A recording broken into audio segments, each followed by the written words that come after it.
This hour, the House is taking a vote on the next step in the Biden family probe. The full House is expected to authorize the impeachment inquiry into the president. NTD's Melina Wisecup joins us now from the Capitol Hill with more. And so, Melina, talk to us about what this vote means for the investigation. So, Steve, this vote essentially just authorizes the House to keep doing what they've been doing anyway, and that is trying to find more evidence about the Biden family's cash flow and answer the question as to whether or not President Biden himself had a hand in his son's foreign business deals. But there is one important thing to note about this vote, and that is the fact that Republican leadership has really been hammering the message that there is a difference between this vote, the impeachment inquiry, and taking a vote on impeaching the president itself. Making this distinction allowed them to shore up more support from some skeptical Republicans, especially those from swing districts who may not be comfortable at this point in time actually voting to impeach the president. Meanwhile, some other Republicans say that they feel the evidence is enough for them and they hope this process moves quickly. Here's what lawmakers were telling us ahead of tonight's vote. I mean, I think we should be bringing the case already. It seems like the evidence is just incredibly hard to ignore at this point. Direct distributions of hundreds of thousands of dollars, even millions of dollars into 20 different accounts, 5 different family members, at least that I know of, from 5 different countries. Show me where you gave the loan.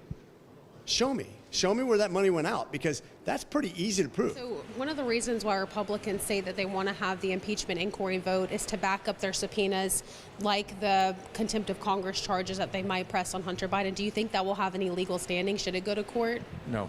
Why? Because we made the same mistake in 2019.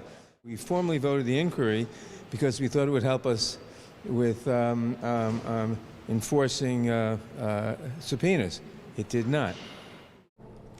And that last bit you just heard, Steve, speaks to another key point about tonight's vote, and that is the fact that Speaker Johnson and his leadership team have said that this will allow them to have a better standing in court, as well as to give them a better opportunity to enforce those subpoenas. Although, like you just heard from Congressman Jerry Nadler, who's the chairman on the Judiciary Committee, from his experience, it might not necessarily play out that way for Republicans. And speaking to that fact, some Republicans that I spoke with about this said that they also are skeptical of how well the DOJ will enforce those subpoenas. Steve? Melina, great job getting that sound there from Congressman Nadler. And to that point, Hunter Biden defied his subpoena today. What can we expect to see from Republicans?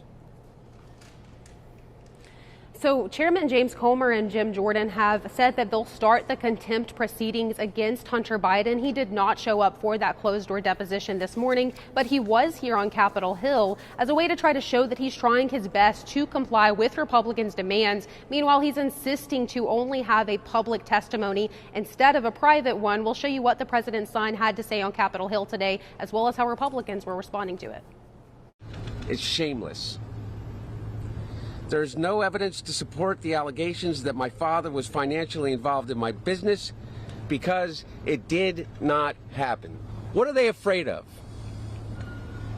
I'm here. I'm ready. If you do it in an open format now, you're going to get filibusters, you're going to get speeches, you're going to get all kinds of things. Now, Republicans have offered to let Hunter Biden come testify publicly after that closed-door portion is over, but now they're moving ahead with these contempt of Congress proceedings, which carries a maximum of 1 year in jail for Hunter Biden if he is found guilty. Steve? NTD's Melina Wisecup reporting live from a very busy Capitol Hill. Thank you, Melina. The White House reaffirming U.S. support for Israel after President Biden issues a cautious warning to Israel.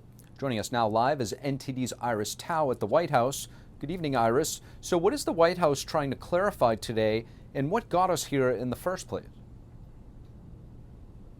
Good evening to you, Steve. So the White House today tried to make clear that U.S. support for Israel has not diminished despite President Biden's remarks yesterday. So yesterday at a private fundraiser, and President Biden said that Israel is losing international support because of what he called indiscriminate bombing that takes place. The White House today trying to clarify what President Biden meant, saying that it's only President Biden voicing his concerns. Watch. It is the U.S. government's position that Israel was engaged in indiscriminate bombing in Gaza. The president was expressing concerns again, as I said, about the civilian casualties that we've seen. We know they've stated their intent to reduce civilian casualties, and they have acted on that. President Biden's comments yesterday sparked questions over whether the U.S. now believes that Israel is violating international laws. But National Security spokesperson John Kirby at the White House briefing today gave us examples of what Israel is doing to actually protect civilian lives. For example, by both putting out maps that show people where to go and where not to go, and also reducing airstrikes. Watch. They have published online maps of places where people can go or not to go. That's basically telegraphing your punches. And there's very few modern militaries in the world that would do that. I don't know that we would do that.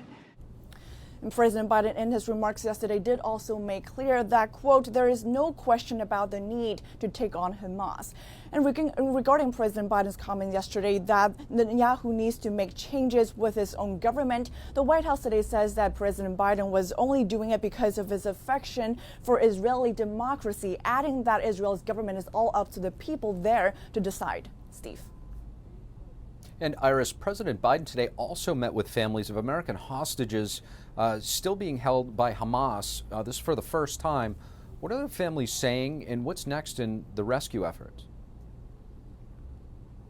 Right, Steve, today marks the first in-person meeting that President Biden had with the family members of some of the 8 Americans who are still missing in Gaza and are believed to have been taken hostage by Hamas. The great aunt of Abigail Edon, a toddler who was released last month, said this. Let's take a listen. The president and his team have been bringing out light in this dark time. We love a Christmas miracle. We would love all of our loved ones to come back and be with us for Christmas. The White House says that President Biden was touched by the hope that these family members have and will continue to work hard to help them get their loved ones back. Steve. NTD's White House correspondent Iris Tao reporting from the White House. Iris, thank you. The Supreme Court has accepted 2 new cases, one on the January 6th Capitol breach and the other on access to an abortion drug. A lower court had allowed a January 6th defendant to be charged with obstructing an official proceeding. The High Court has agreed to hear an appeal and will decide whether those charges will stick. Defendant Joseph Fisher faces up to 20 years in prison if convicted on the charge.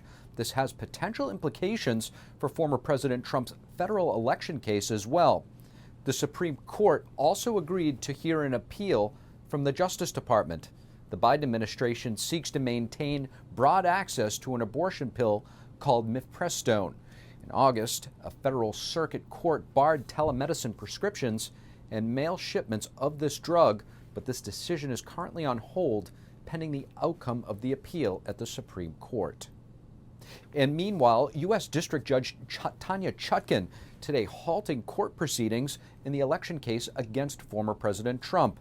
This as Trump appeals to have the case dismissed on grounds of presidential immunity. Despite the temporary pause, Chutkan noted that the gag order is still in place. A new poll tells that 1 in 5 mail-in voters committed some kind of election fraud in 2020. Former President Trump is now commenting, suggesting this backs up his many claims of widespread election fraud. NTD's Arian Pazdar spoke with the pollster. A new Heartland Rasmussen poll found that 21% of mail-in voters admitted to filling out a ballot for somebody else in the 2020 presidential election. 10% of all respondents said they know somebody who admitted to casting a mail-in ballot fraudulently. And 8% of likely voters said they've been offered a pay or something else for voting. Almost half of all 2020 votes were cast by mail, the most ever in U.S. history. Consider how close the 2020 election was. This is extremely troubling. Jim Lakely is the vice president of the Heartland Institute, which conducted the poll. He said they expected that maybe 5% of mail-in voters would admit to some kind of voter fraud, and that they were shocked when they saw the number was over 20%. Former President Trump took to social media commenting on the poll, writing, "This is the biggest story of the year and Republicans must do something about it." Now, Lakely told me that some states did actually have reasonable safety measures in place when it comes to mail-in voting, but that those were abandoned during the COVID pandemic. He also says that people are now being discouraged from talking about potential voter fraud in the 2020 election, but that Americans, including Democrats, have routinely questioned election results in the past. For example, when George Bush won against John Kerry, or Trump's 2016 win. Yet suddenly, in 2020, when everybody can see with their own eyes that our election system has been thrown into complete chaos. That is the only election in which it is not proper to question whether the results are legitimate. The poll was conducted in the first week of December, getting samples from over 1,000 respondents, mostly equal parts Republican, Democrats, and third-party voters. Ariane Pastar, NTD News.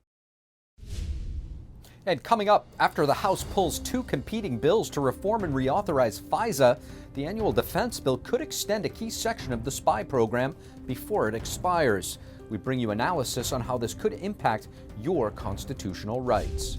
And a Tennessee congresswoman tells us what she saw when she visited the southern border and why she reintroduced a bill to stop U.S. taxpayer dollars from going to China for COVID test kits. Thank you for watching the Capitol Report. If you want to see our full broadcast, check us out at epochtv.com.